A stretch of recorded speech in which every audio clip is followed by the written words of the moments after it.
اعوذ باللہ من الشیطان الرجیم۔ تعوذ یعنی اعوذ باللہ من الشیطان الرجیم، اس کے حوالے سے بات چل رہی تھی۔ قرآن مجید کے مطالعہ سے بھی معلوم ہوتا ہے کہ بعض انبیاء علیہم السلام نے بھی بعض مواقع پر تعوذ کیا، جیسا کہ سورۃ بقرہ میں موسیٰ علیہ السلام کا واقعہ موجود ہے کہ جب موسیٰ علیہ السلام نے اپنی قوم سے کہا کہ اللہ تعالیٰ تمہیں ایک گائے ذبح کرنے کا حکم دیتا ہے، تو قوم نے کہا کیا آپ ہمارے ساتھ مذاق کرتے ہیں؟ اس کے جواب میں موسیٰ علیہ السلام نے فرمایا اعوذ باللہ ان اکون من الجاہلین، میں اللہ کے ساتھ پناہ مانگتا ہوں اس بات سے کہ میں جاہلوں میں سے ہو جاؤں۔ فرمایا کہ ٹھٹھا کرنا، مذاق کرنا یہ جاہلوں کا کام ہے، میں تو تمہیں اللہ کا کلام سنا رہا ہوں۔ اسی طرح حضرت یوسف علیہ السلام کے واقعہ کا مطالعہ کیجئے۔ جب عزیز مصر کی بیوی نے آپ کو برائی کی ترغیب دی تو آپ نے فرمایا معاذ اللہ انہ ربی احسن مثوائی، پناہ بخدا وہ تو میرا مربی ہے، اس نے مجھے عزت دی ہے، میں اس کے ناموس میں کیسے خیانت کر سکتا ہوں۔ حضرت مریم علیہ السلام کے حجرہ میں تنہائی کے دوران ایک فرشتہ انسانی شکل میں آیا تو حضرت مریم گھبرا گئیں اور کہنے لگیں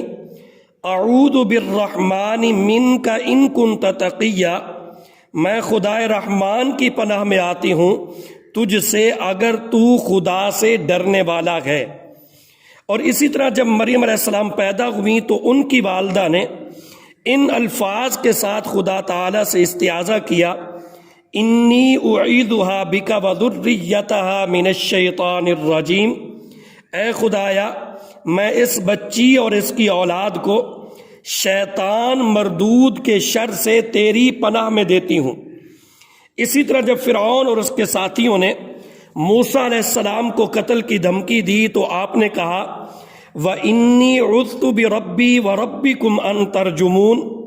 میں اپنے اور تمہارے رب سے اس بات کی پناہ پکڑتا ہوں کہ تم مجھے سنگسار کر دو۔ اسی طرح سورۃ الاعراف میں اللہ تبارک و تعالیٰ کا ارشاد ہے وَإِمَّا يَنزَغَنَّكَ مِنَ الشَّيْطَانِ نَزْغٌ فَاسْتَعِذْ بِاللَّهِ إِنَّهُ سَمِيعٌ عَلِيمٌ، جب کبھی شیطان کی طرف سے چھیڑ چھاڑ ہو تو اللہ کی پناہ طلب کرو، بے شک وہ سننے والا اور جاننے والا ہے۔ قرآن مجید کی آخری دو صورتیں بھی استعاذہ کے مضمون پر ہی ہیں۔ قل اعوذ برب الفلق، کہو کہ میں صبح کے مالک کی پناہ مانگتا ہوں، اور اسی طرح دوسری صورت قل اعوذ برب الناس، کہو کہ میں لوگوں کے پروردگار کی پناہ مانگتا ہوں۔ غرضے کہ ان دو صورتوں میں مختلف قسم کی برائیوں سے پناہ پکڑنے کا طریقہ سکھلایا گیا ہے۔ اور اسی طرح سورۃ المومنون میں ارشاد فرمایا قل ربی اعوذ بک من ہمزات الشیاطین واعوذ بک ربی ان یحضرون، ترجمہ خداوند کریم میں تیری ذات کے ساتھ پناہ چاہتا ہوں شیاطین کی چھیڑ چھاڑ سے، اور اس بات سے بھی پناہ چاہتا ہوں کہ وہ میرے نیک کاموں میں خلل اندازی کے لیے حاضر ہوں۔ تو بہرحال بہت سارے ایسے مواقع ہیں کہ جب انبیاء علیہ الصلاۃ والتسلیم نے بھی اللہ تبارک و تعالیٰ کی پناہ حاصل کی۔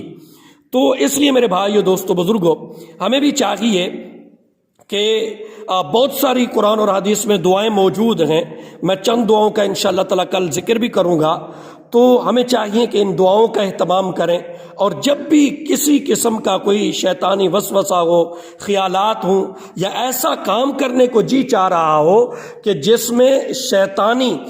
وساوس اور خیالات ہوں اور شیطان کا عمل دخل ہو، تو فوراً اللہ تعالیٰ کی پناہ میں آنا چاہیے، اور وہ کیا ہے اعوذ باللہ من الشیطان الرجیم۔ اللہ تبارک و تعالی ہم سب کو سمجھنے کی اور عمل کرنے کی توفیق عطا فرمائے، آمین ثم آمین۔